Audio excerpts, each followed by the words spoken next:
What's good, y'all? Welcome back to another breakdown.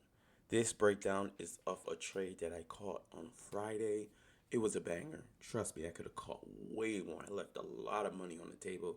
I'm going to show you guys what it looked like. So, as you guys already know, I start on the 1 hour time frame. So, let's mark up the 1 hour time frames.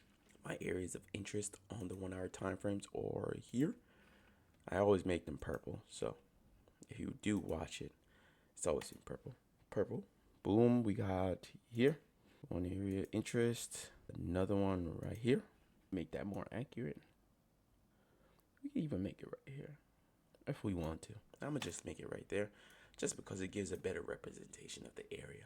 And let's put one more. So two above price, two below price. That's what I do. Two above, two below. So right now we have 4 areas of interest on the 1 hour. I see no more areas of interest on the 1 hour, so I'm dropping down to the 15-minute. Let's get it. So on the 15-minute time frame, what areas of interest did I see that I liked? I think there's one more area of interest on the 1 hour. There has to be. Oh, it's this one right here. This is another area of interest. Right when it created this last high, before it dropped down, it created this low.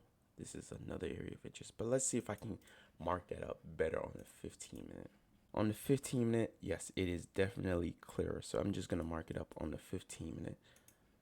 For when I took the trade, I left it on the 1 hour, but it's the same area on the 15-minute. Honestly, it's just a smaller area, but I'll show you how it looks like. So on the 15-minute, this is the only 2 areas of interest that I see concurrent with price action. Looking back left, the next area of interest is down here, where is the 1 hour area of interest. I don't really need to mark that up. It's already marked up from the 1 hour. So we proceed. So let's drop down to the 1 minute time frame. On the 1 minute time frame, what do we see? Structure. How do we get into trades? On the 1 minute, first of all, it gotta be the 1 minute. Second of all, it has to be a break of structure. That's how I get into any trades that I get into at all, ever.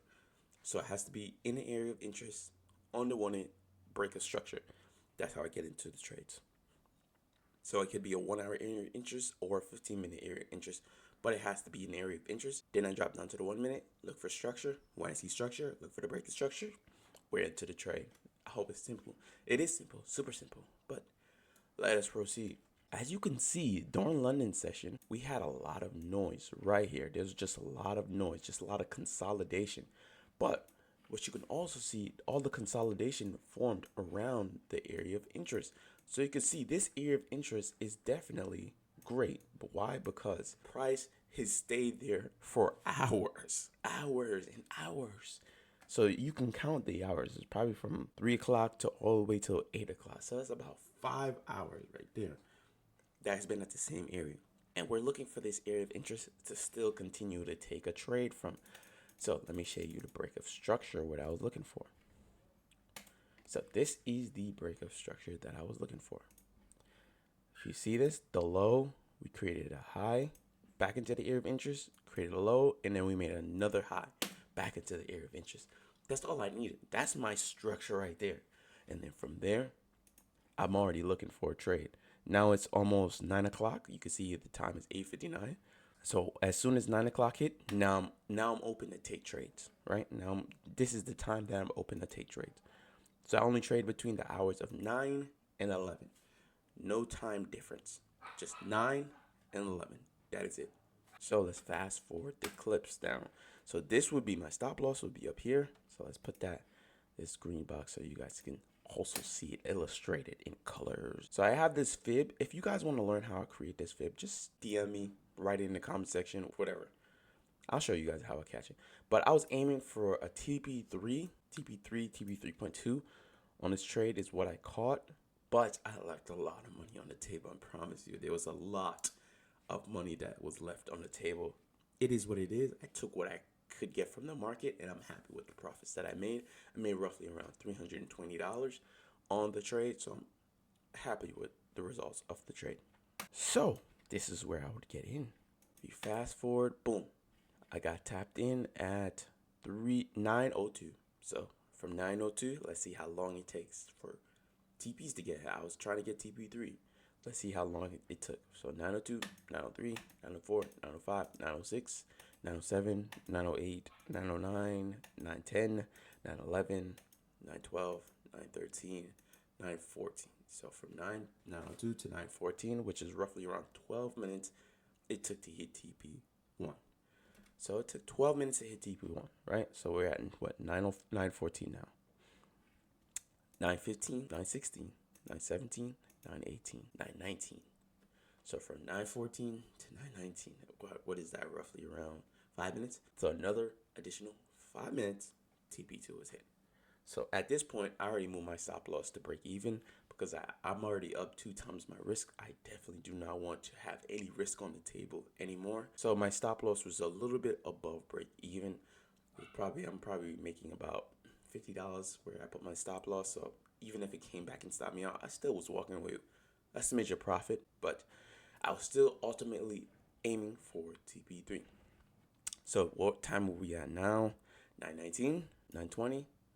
Just one more minute. One more minute. So from 9:02 to 9:20, which is 18 minutes, TP3 hit. I was happy. This is before even 9:30 even stepped in. So I was really done. I caught this trade at work while I was working, and I was done before the market even opened. But from here, let me guys show you how far price went into profit. I did take it out at TP3, but let's see how far I went. We're gonna jump back on the 1 hour time frame so I can show you. But one thing I want to specify, one thing I want to show you guys before we even fast forward the clips. Pay attention to the areas of interest that I mark up. There's a reason why I marked them up.